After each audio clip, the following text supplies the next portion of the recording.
Joseph.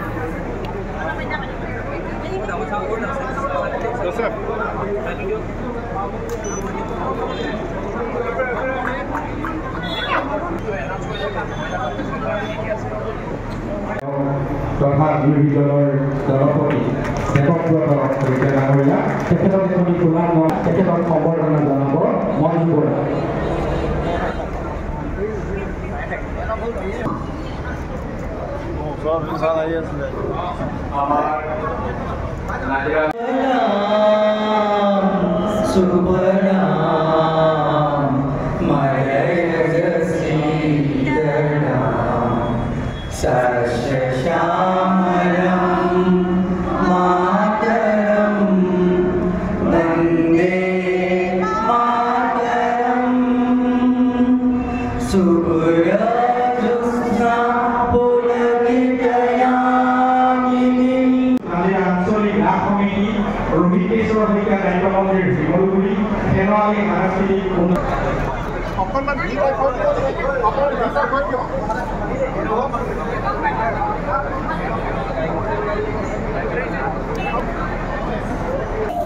BRO গোটেই কেন্দ্ৰ চৰকাৰৰ নিয়ন্ত্ৰণত কাম কৰে আৰু এই বিষয়টো গুৰুত্বপূৰ্ণ।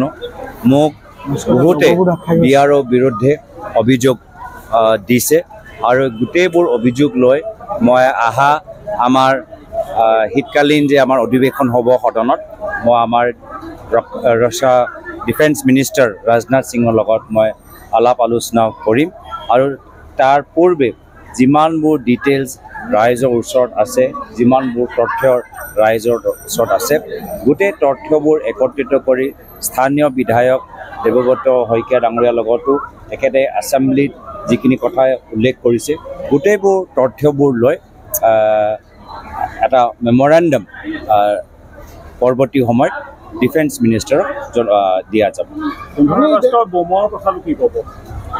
গোটেই এটা ইণ্টেলিজেঞ্চ ফেইলিয়াৰ। অসম আৰক্ষী আজি চিণ্ডিকেটক ৰক্ষা দিয়াত ব্যস্ত, যাৰ ফলত আলফা ইণ্ডিপেণ্ডেণ্টৰ সংগঠনৰ কৰ্মীখিনি বিভিন্ন ঠাইত সন্দেহজনক বস্তু ক'বলৈ সক্ষম হ'ল আৰু অসম আৰক্ষীয়ে গমে নাপালে। অসমৰ মুখ্যমন্ত্ৰীয়ে কয় যে কংগ্ৰেছৰ ভিতৰত কি হৈছে মই চব খবৰ পাওঁ, কিন্তু দুখৰ কথা যে তেওঁ আলফা পৰেশ বৰুৱাৰ যোগেদি কি কাম কৰি আছে সেইখিনি খবৰ তেওঁৰ ওচৰত নাই। অসমৰ ৰাইজে তেখেতক মুখ্যমন্ত্ৰী বনাইছে কংগ্ৰেছৰ খবৰ ল'বলৈ নহয়, কিন্তু আলফাই কেনেদৰে আমাৰ সুৰক্ষা ভেটি তেওঁলোকে দুৰ্বল কৰিব পাৰে সেয়া খবৰ ল'বলৈ। আৰু সেইকাৰণে যিদৰে তেওঁ যিকোনো বিভাগৰ দায়িত্ব লয় প্ৰত্যেক বিভাগৰ ক্ষেত্ৰত তেওঁ ব্যৰ্থ প্ৰমাণ হৈছে। Review committee, act implementation committee আজি বিভিন্ন কমিটি ইয়ালৈ আহিছিল।